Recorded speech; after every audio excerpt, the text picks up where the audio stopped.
I still remember the morning the world shifted under my feet. The sun had barely risen over the quiet neighborhood, and the soft golden light touched the old oak tree outside my kitchen window. I stood there with a cup of warm tea held tight between my shaking hands. My husband, Michael, had been gone for only 3 weeks, and the house felt too quiet, too still, too empty. Every corner held a memory of him. His laughter stayed in the halls like a ghost that refused to leave. Michael was not a perfect man, but he was a good one. Honest, hard-working, gentle. He loved small things like the smell of fresh coffee and the sound of rain on the roof. He loved me too in a steady way that felt like home. But grief has a strange way of showing you who truly stands with you and who never did. The knock on my front door came sharp and sudden.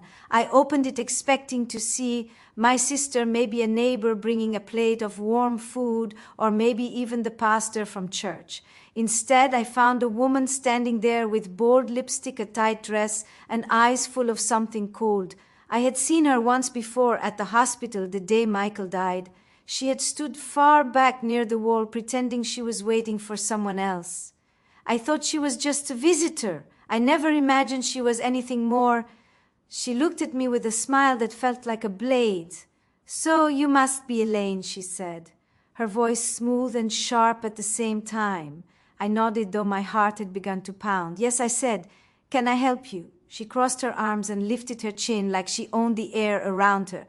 "Well, I just came to let you know that Michael left everything to me," she said. "He loved me, you know. I was his real partner." The world spun for a moment. I felt the room tilt, though I was still standing on my own doorstep. Words refused to form. Breath refused to come. It felt like my heart cracked all over again.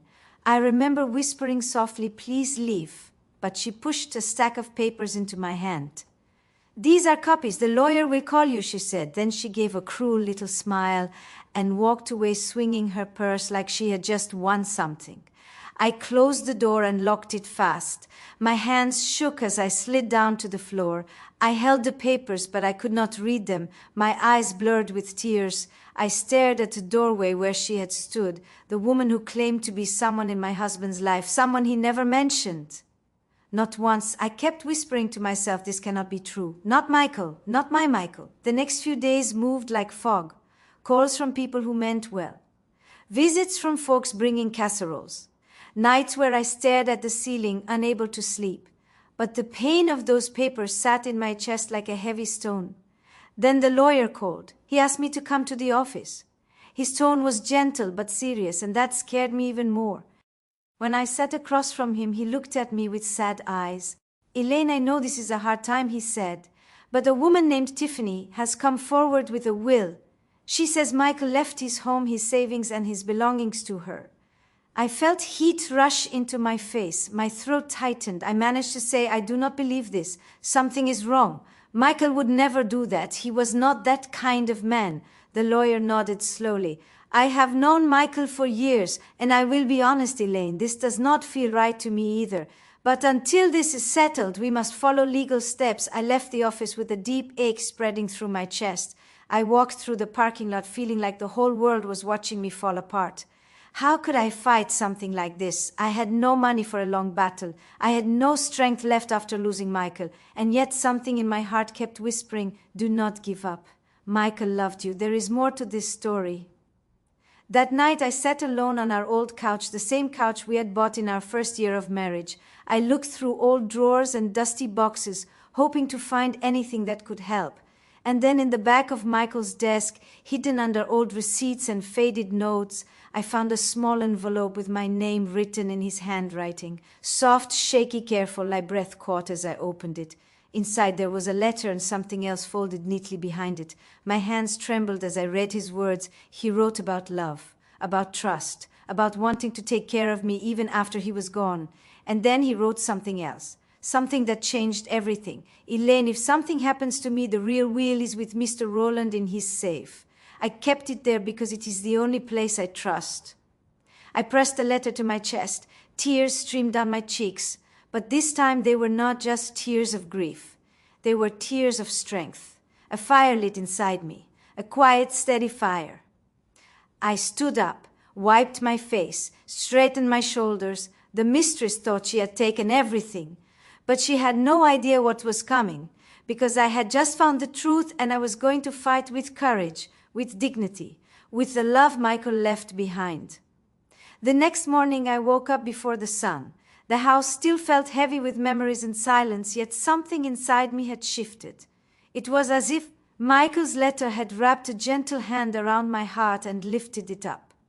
I felt a strength I did not recognize. A strength born not from anger, but from love and truth. I stood in the kitchen, holding the letter again, letting my eyes follow the careful handwriting. Michael had always been a man who thought ahead.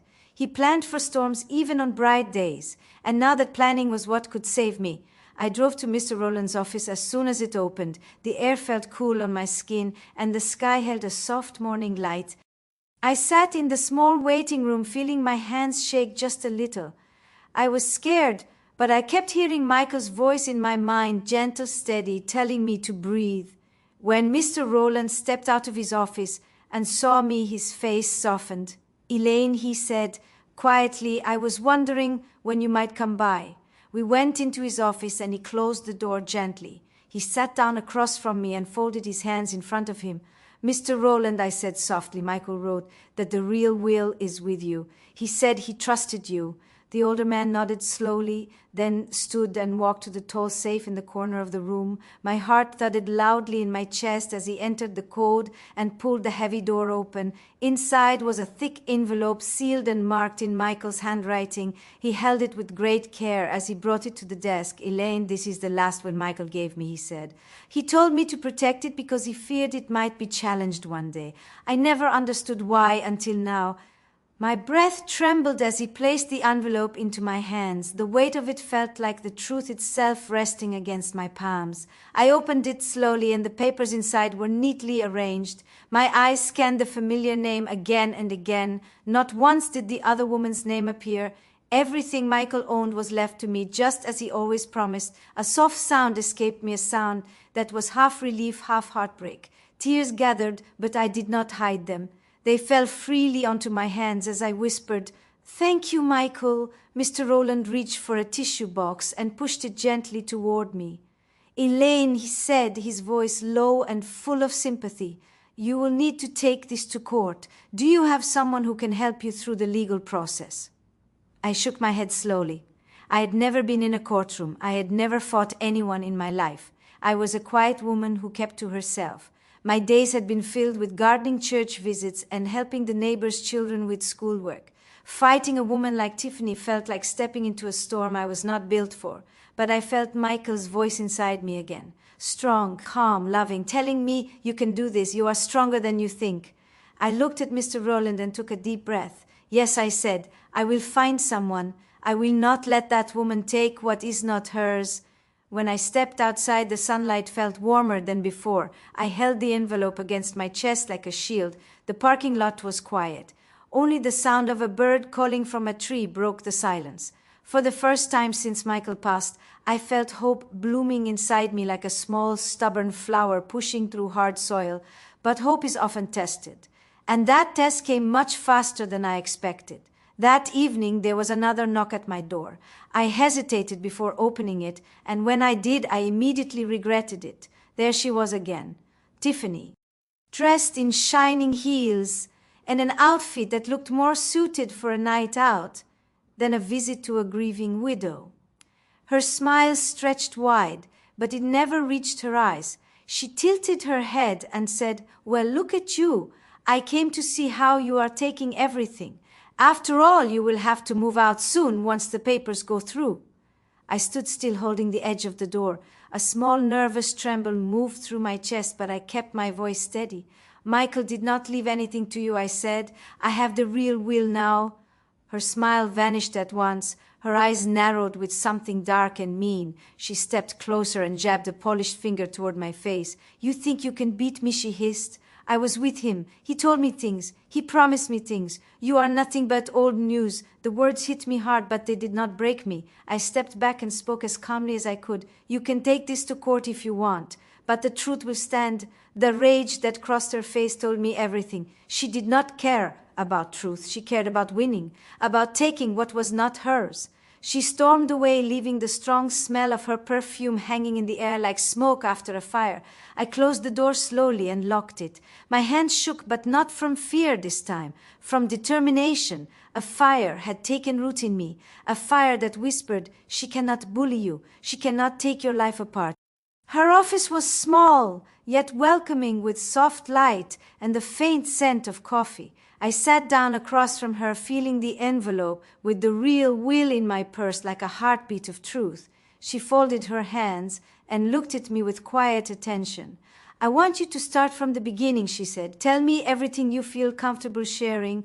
I took a slow breath and told her about Michael, how he lived, how he loved, how he passed, how the strange woman showed up claiming his home and savings, and how I found the letter he wrote to me. I spoke softly, sometimes stopping to steady my voice, but Jenna waited patiently, each time her eyes full of understanding. When I finished, I reached into my purse and placed the envelope on her desk. "This is the real will," I said. Michael kept it with Mr. Rowland. He trusted him. She examined the documents, carefully turning each page with care. After a long moment, she looked up with a steady expression. "Elaine," she said, "this will is legally sound, clear, strong. There is no sign of any wrongdoing. What the other woman brought forward is highly suspicious. I believe you have a strong case." Her words washed over me like warm rain. I felt years of worry lift off my shoulders all at once. I whispered, "Thank you, Jenna." She shook her head gently. "No, thank yourself. You came here. You chose to fight. We spent the morning preparing everything." She explained the process step by step in a way I could understand.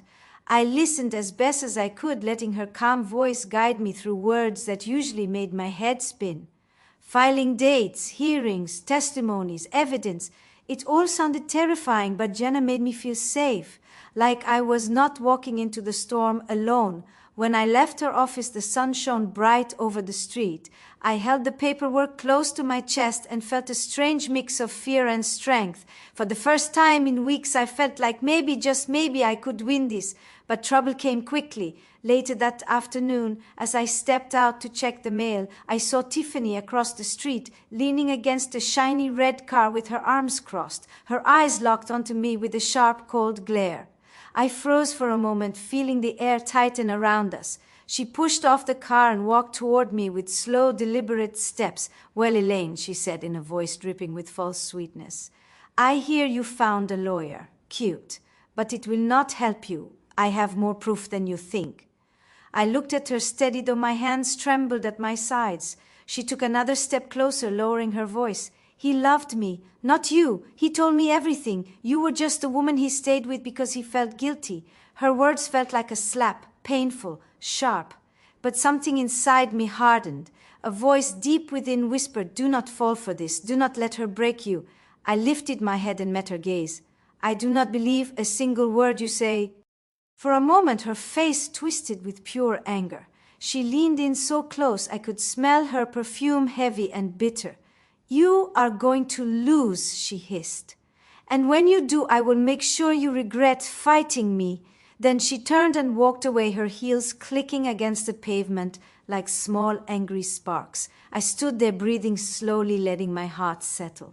The fear lingered, but I felt something else too, determination. It grew stronger each time she tried to crush me. That night I sat on the edge of my bed, holding Micah's letter once more. His words felt like a warm hand on my shoulder. "If something happens to me, trust your heart, Elaine. It will never lead you wrong." I closed my eyes and whispered back, "I am trying, Michael. I promise I am trying." The next days moved quickly. Jenna worked hard, filing motions, gathering evidence, preparing me for what was coming. She spoke to Mr. Rowland, who confirmed everything. She gathered medical records, times, dates, witnesses, all the pieces that proved Michael could not have created any sudden will for Tiffany. Each day I felt a little stronger. Each morning I woke with the sense that Michael was standing right beside me, guiding me through every step. But the woman we were fighting was not someone who gave up easily. She started spreading stories about me around town, lies meant to make me look weak or greedy. One neighbor I had known for years looked at me with hesitation. Another avoided my eyes entirely. I wanted to cry. I wanted to scream.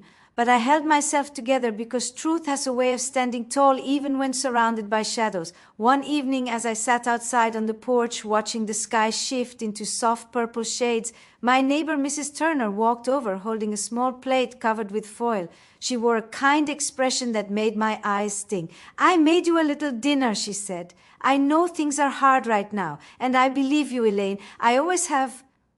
Her kindness cracked something open inside me. I accepted the plate with shaking hands and whispered, "Thank you so much." She gave my shoulder a gentle squeeze before heading back home, leaving me with the warm food and a warmer heart. Sometimes angels come in simple moments, and sometimes strength grows from quiet support. The court date was getting closer. Tension filled the air around me like a storm waiting to break. I could feel it in my chest, in my breathing, in the way the night stretched long and restless. But I was ready. Scared, yes, but ready, because the truth was on my side, and so was Michael. The morning of the first hearing came with a heavy quiet that settled over my home like a thick blanket. I woke long before sunrise, sitting on the edge of the bed with my hands folded in my lap. The window showed only darkness, yet I could hear the world waking slowly outside. A few birds calling softly, the whisper of wind moving through the trees, the hum of a distant car. I closed my eyes and whispered Michael's name, letting his memory give me strength. I dressed carefully, choosing a plain, dark dress that made me feel calm and steady. I brushed my hair slowly and looked at my reflection. I saw a woman who had been hurt deeply yet had not fallen. A woman who carried grief in her heart but courage in her bones. A woman Michael had loved with all he had. When I arrived at the courthouse, Jenna was already waiting near the steps holding a stack of papers. She gave me a warm, reassuring smile as I approached. "Elaine," she said softly, "you are not alone.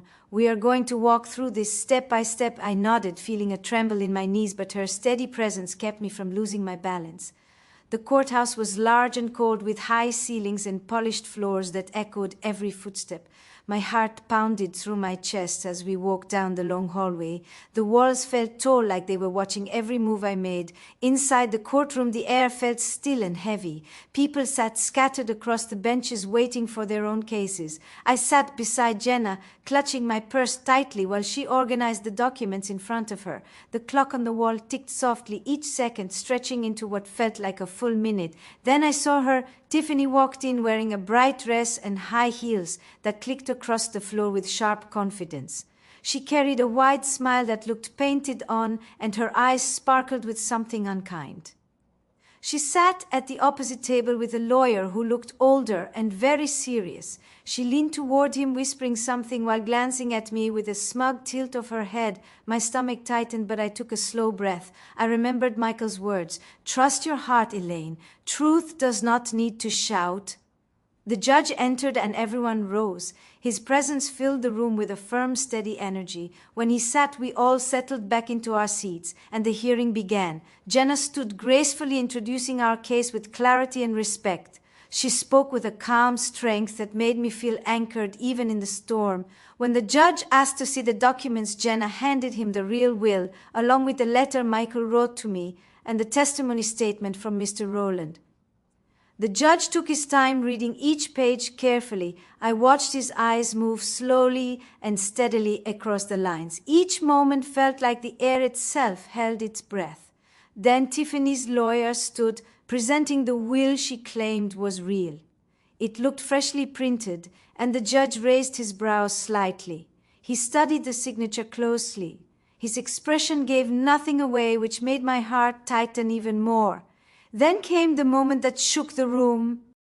The judge cleared his throat and said, "I will need expert examination on these documents to determine any sign of forgery or tampering. Until then, both sides are to maintain peace and avoid any form of harassment or intimidation." At that last part, his eyes shifted briefly toward Tiffany. She shifted in her seat, looking suddenly uncomfortable. When the hearing paused for a short break, I stepped outside into the hallway to breathe. The air felt cooler out there, and I leaned gently against the wall, trying to steady my thoughts. My hands felt weak, my legs wobbly, but deep inside a quiet voice whispered, "You showed up. You spoke your truth. That alone is courage." As I stood there, I heard footsteps approach. I looked up to see a woman I had never met before. She wore a simple sweater and held a folder close to her chest. She looked at me with hesitant eyes, then said softly, "You are Michael's wife, right?"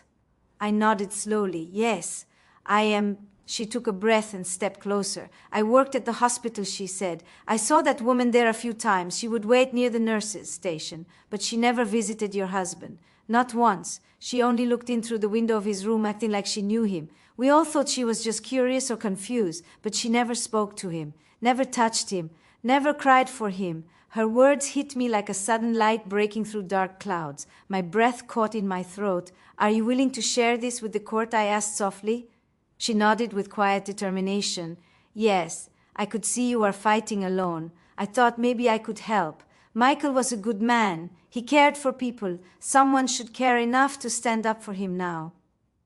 Tears filled my eyes. I reached out and touched her arm gently. "Thank you. Thank you for your heart." Her presence felt like a blessing, a tiny miracle placed in my path just when hope felt fragile again. When the break ended and we returned inside, the judge allowed her to give a brief statement. Tiffany's face twisted into shock and anger as the woman spoke. Her jaw tightened, her hands clenched, her cheeks flushed with frustration. I watched her glare at me like a storm ready to break, but I sat still, holding on to my courage like a small glowing lantern. The hearing ended with the judge scheduling a full review for the following month. As people gathered their papers and filed out of the room, I felt Jenna place her hand lightly on my shoulder. "You did well today, Elaine," she said softly. "Very well. And this new witness changes a lot. Truth is opening doors for us." Outside the courthouse, the air felt fresh and crisp. I lifted my face toward the sky, letting the breeze touch my cheeks. I felt tired, yes, but stronger than before. Every step in this battle felt heavy, yet I was still standing. On the way home, I drove slowly through the small streets lined with trees whose leaves danced gently in the wind. I whispered to myself like a prayer, "I will not give up. I will not let fear win. I will fight with truth. I will fight with love." And in that moment, I felt a warmth in my heart that told me Michael was proud. This journey was far from over, but I was ready. The days that followed felt long yet strangely full. Each morning I rose before the sun, letting the quiet house settle around me like a soft blanket. I would sit at the kitchen table with a cup of warm tea, breathing in slow, steady breaths and reading Michael's letter again. His words became my strength, my shield, my guide. Jenna called, often checking on me and updating me on the progress. She told me the experts were examining both wills and that the truth would come out soon. I trusted her with all my heart. She carried herself with a wisdom far beyond her years, and every time she spoke I felt calmer, as if she was gently holding my hand through every part of the storm. But outside that comfort, the world still carried shadows. One afternoon I went to the grocery store for a few things. People who once smiled at me now looked away, unsure of what to believe. Lies can spread faster than truth, and Tiffany had a way of turning stories into weapons. I could feel the weight of whispers following me down each aisle. Yet I kept walking with my head held steady. As I placed a carton of milk into my basket, I heard a voice behind me say, "I am praying for you, Elaine." I turned to see Mr. Harris, the pastor from our neighborhood church. His eyes held a deep sadness, but also a gentle fire of faith. I thanked him, softly feeling tears press at the back of my eyes. Even small kindness can feel like a lifeline when the world grows heavy. When I returned home that evening, the sky was painted in soft purple light. I set my groceries on the counter when suddenly my phone buzzed. Jenna's name flashed across the screen. A tiny tremble ran through me as I answered. "Elaine," she said, her tone calm but with a hint of urgency, "I need to meet with you. Something important came in today from the document experts."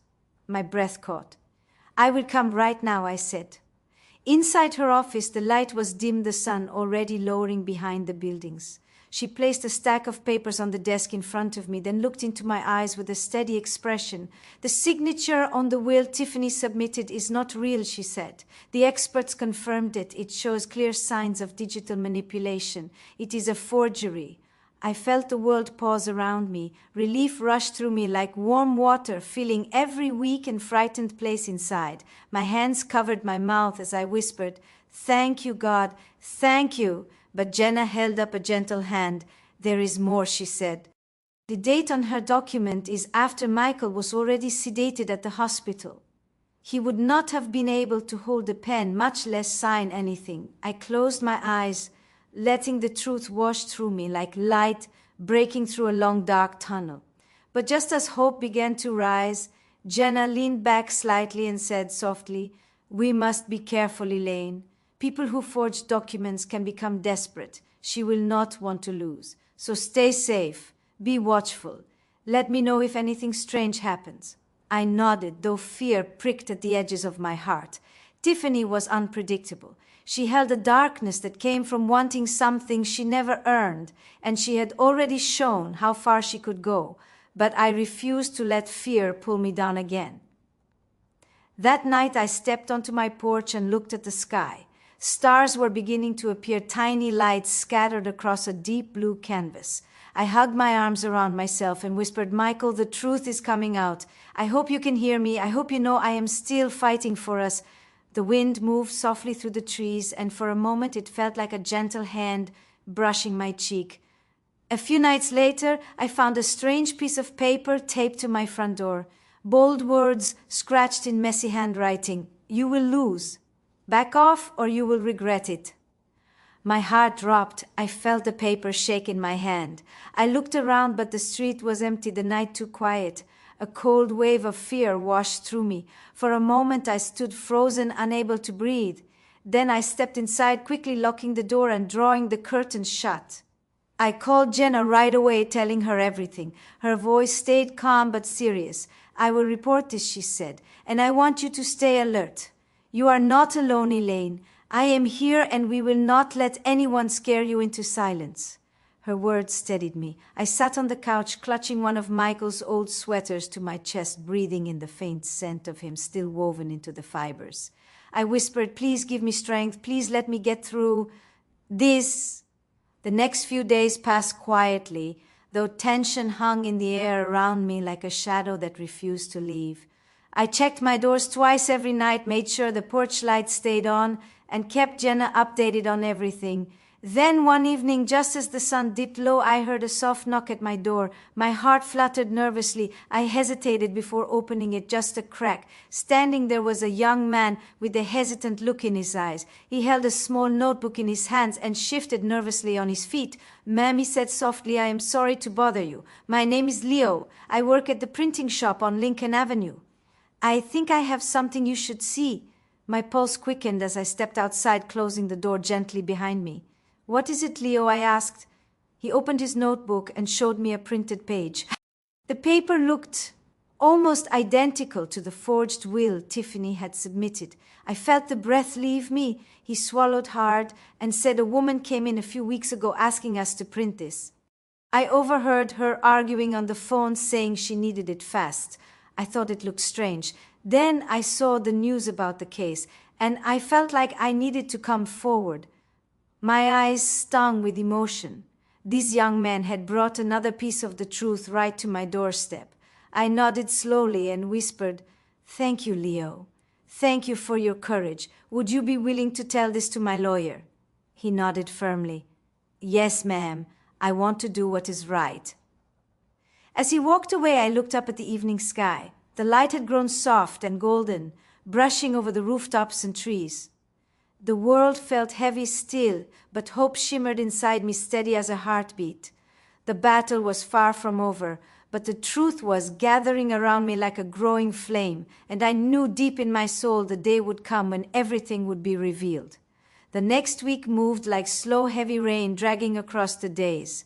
I tried to carry on with simple routines, sweeping the kitchen, watering the plants, folding laundry, yet every moment held the weight of what was coming. The truth was closer than ever, yet danger felt just as near. Still, I refused to let fear rule my home. I kept reminding myself softly, "You are stronger than you think, Elaine. You have made it this far." Jenna worked tirelessly behind the scenes. Each day she called with updates. Leo had agreed to sign a full statement. The experts had finished their reports. The judge had all the evidence he needed. Every piece pointed to the same truth. Tiffany had forged her way into a world she never belonged to. But lies do not die quietly. They fight until the last second. One evening, just after finishing dinner, I heard loud banging on my front door. Not a knock, but a hard, angry pounding that made my heart leap into my throat. I stood from the table slowly, my legs trembling as I walked to the door. When I opened it slightly, I saw Tiffany standing on the porch, her eyes blazing with fury, her hair wild as if she had rushed here in a storm.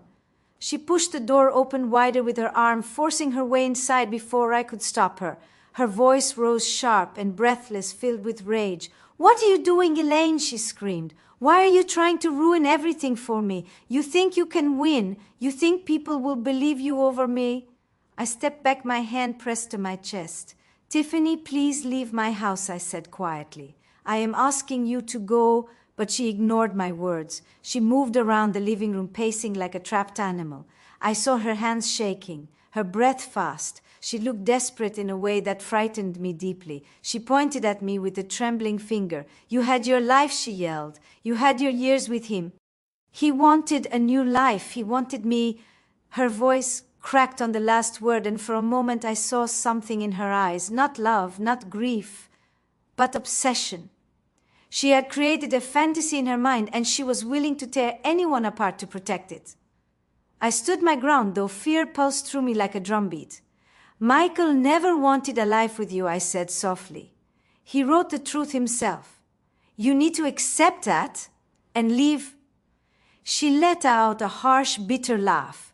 "He told me secrets. He whispered things to me. He loved me. He needed me. You were nothing to him." Her words sliced deep, but I held my breath steady. This was no longer just about me. This was about justice, about truth, about letting Michael's real voice be heard. I lifted my chin and spoke slowly. "I know who my husband was. I know his heart. And I know the truth. You cannot erase that."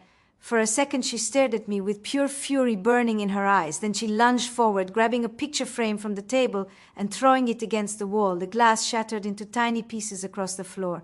I stepped back, gasping softly as she screamed, "I should have had it all. I deserved it. He chose me." I reached for my phone with shaking hands, seeing that she froze. Her breath hitched and she backed toward the door. Her voice dropped to a whisper, sharp and cold.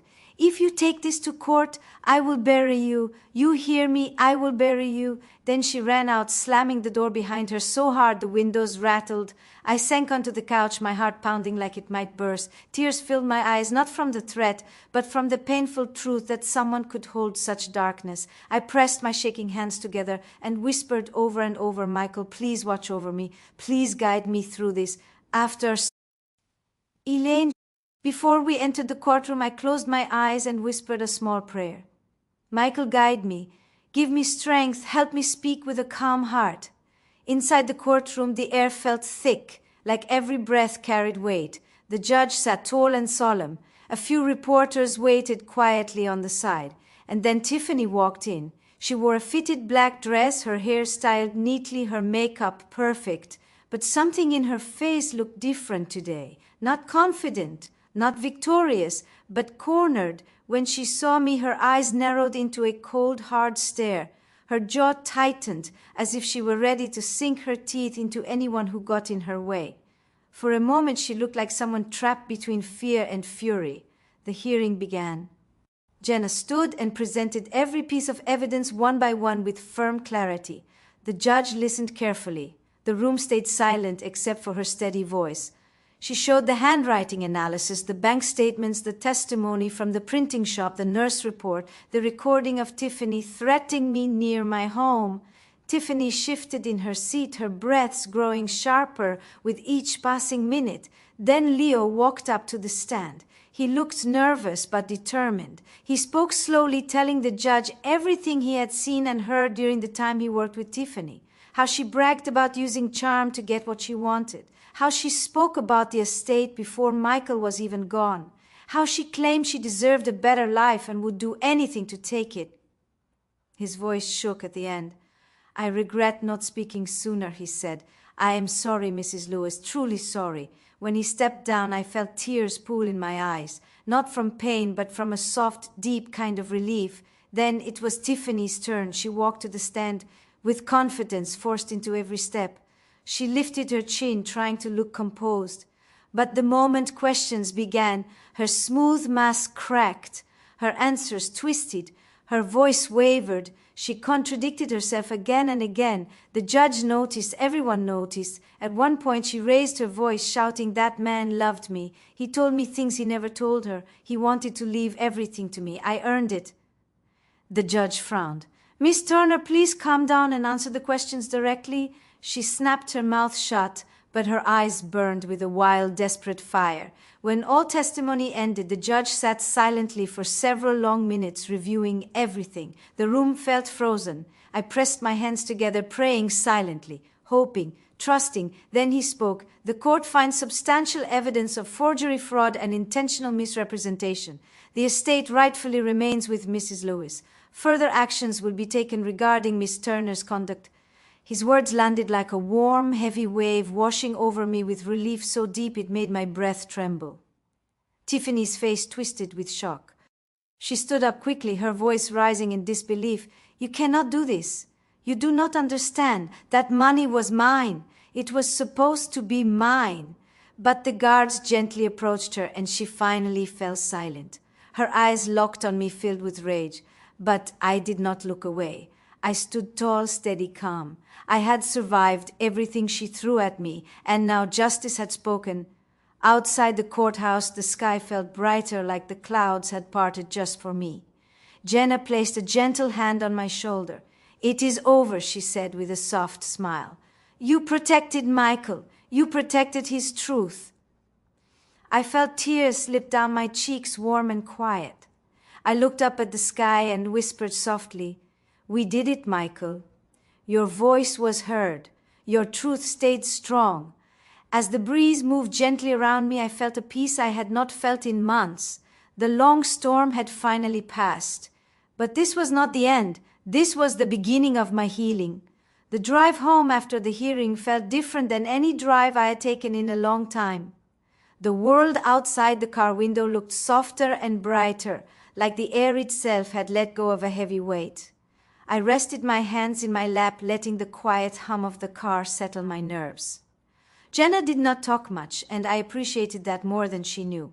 Sometimes silence is its own kind of comfort. Sometimes silence says, "Rest now, you have done enough." When she pulled up in front of my house, she turned to me and gave a gentle smile. "You are brave today, Elaine, braver than many people I have represented. I hope you know that." Her voice held warmth, not pity, strength, not softness. I nodded slowly, feeling a warm ache spread through my chest. "Thank you, Jenna.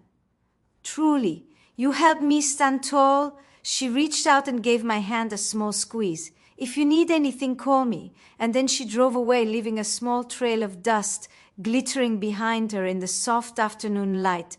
I walked toward the house, slowly noticing how the front porch looked different now. It was the same porch, same old wooden boards, same faded mats, but it felt new, like the fear that once clung to the doorway had lifted. I opened the door, stepped inside, and took a deep breath. The air felt lighter. The shadows felt softer. For the first time in months, the house felt like a home again.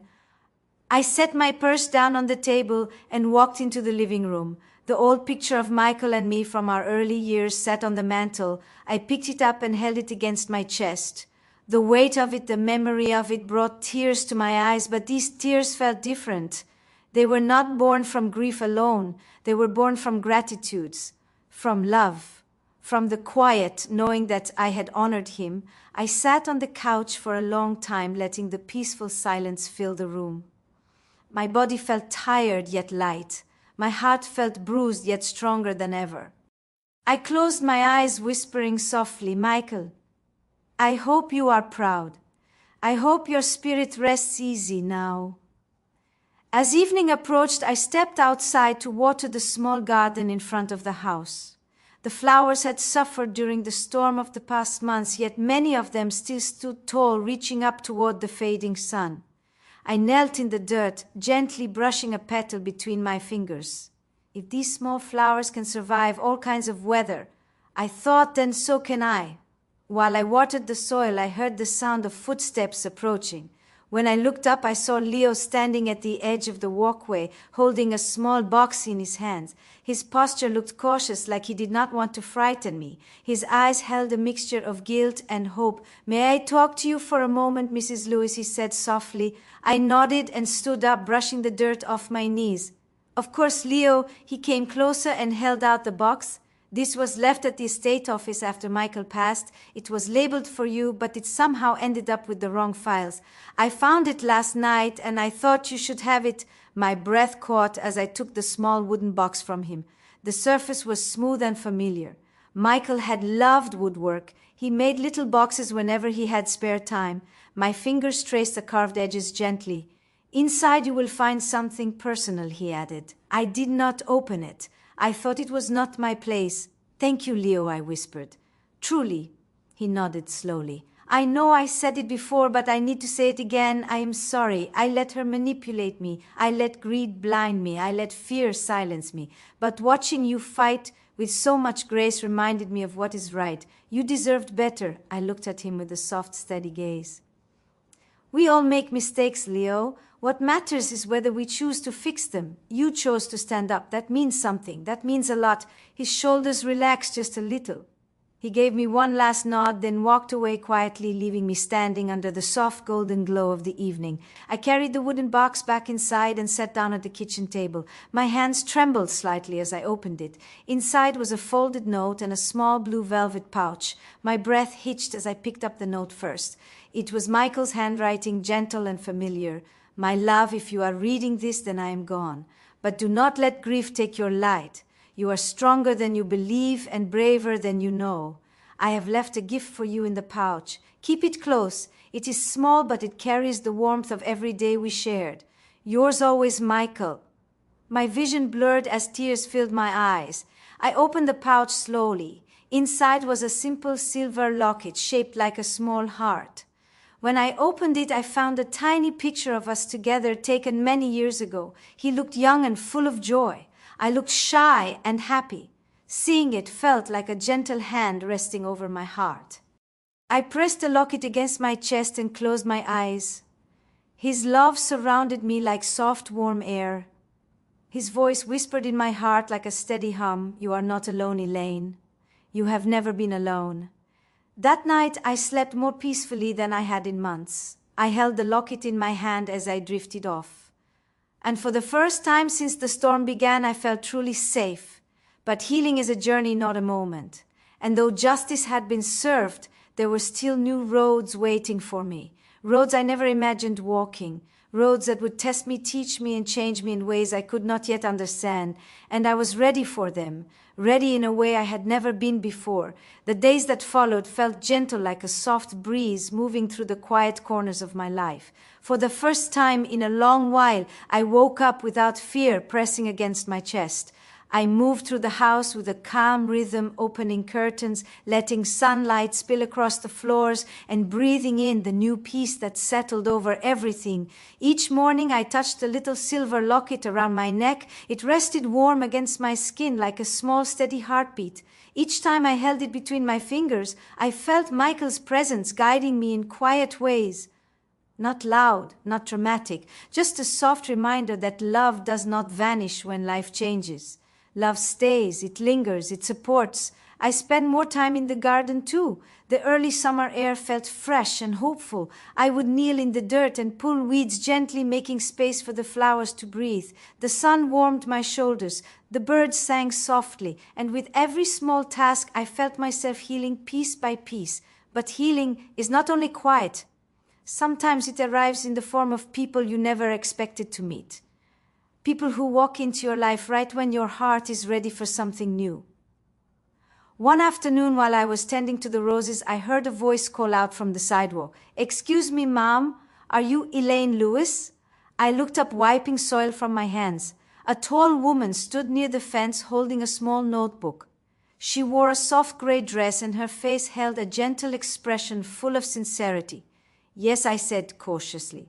"That is me." She stepped closer but kept a respectful distance. "My name is Nora," she said. "I write for a small community paper in town. I wanted to talk to you about the case. Your story has inspired a lot of people. Folks say you handled everything with grace and courage. I wanted to see if you would be willing to share your experience. Not the messy details, just the strength part."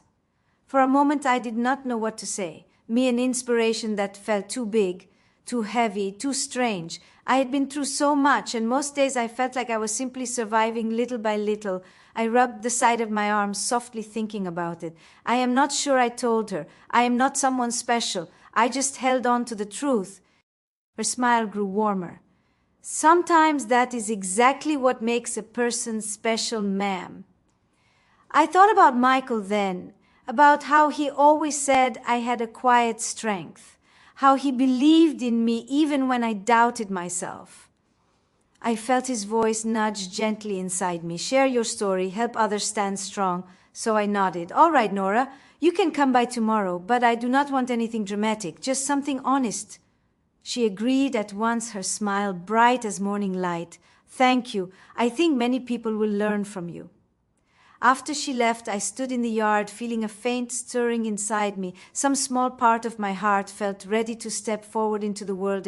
The air smelled faintly of flowers and fresh earth. I held the silver locket in my hand and pressed it gently to my chest.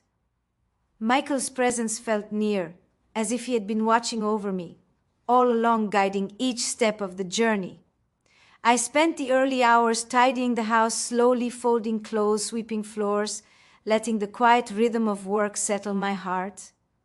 Each movement felt peaceful, like a meditation. I thought about everything that had happened. The lies, the threats, the fear, the heartbreak, and the long fight for truth. And yet here I was, still standing, still whole. By mid-morning I stepped outside into the sun. The air was warm and soft. The flowers in the garden swayed gently in the breeze. I breathed deeply and let the warmth fill me. Life felt fragile yet resilient. I thought about the neighbors who had shown kindness, the friends who had stepped forward, the strangers who had told the truth. Every small act had mattered. Every small act had carried me through. As I watered the roses, I heard a quiet knock at the gate. When I turned, I saw Nora standing there with a gentle smile. She held her notebook ready. "Mrs. Lewis," she said softly, "I am here to write your story if you are ready. Not just a trial, but your courage, your strength, the way you kept moving when everything seemed lost."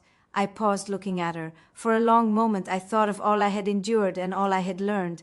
I thought of Michael and the life we had shared. I thought of every gentle act of love and support that had guided me through the darkness. Finally I nodded. "Yes," I said, "I am ready to share it." We walked slowly into the small living room. The sunlight streamed in through the windows, painting everything gold. I held the locket in my hand and took a deep breath. I told Nora everything in soft, steady tones. The quiet love Michael had shown, the fear Tiffany tried to bring into my life, the moments of doubt and despair, and the tiny lights of hope that appeared in the form of friends, strangers, and memories that never let me give up. As the afternoon passed, the story took shape. I realized that it was not about revenge or anger. It was about courage, about standing for truth, about the quiet strength that exists in the heart of anyone willing to hold on when the world turns cold. When Nora left, I stepped back into the garden. The sun was lower now, casting long golden shadows. I knelt among the roses and felt the soil beneath my hands. Life was fragile, but life was also strong. I whispered softly into the wind. "Thank you, Michael. Thank you for believing in me. Thank you for your love." As evening came, I sat on the porch with the locket resting warm against my heart. The sky shifted from gold to pink to deep violet. The fireflies began to dance among the flowers. I felt a gentle peace that went deep into my bones. The storm had passed. The battle had ended. Truth had been restored, and my heart had survived. I closed my eyes and let the quiet carry me. I had learned that courage is not the absence of fear. It is standing up despite the fear. that love does not vanish when life changes. It continues to guide, that even in the darkest storms, small acts of kindness, hope, and honesty can light the way. And as the stars appeared one by one in the soft night sky, I felt ready, ready for the new days ahead, ready for gentle beginnings, ready to live fully and bravely. The journey had been long and hard, but I had walked through it with truth and love and emerged whole. And that was the greatest gift of all. The night was still, the air was soft, and I smiled quietly to myself, knowing that life continues. And courage lives in every heart willing to stand. The end.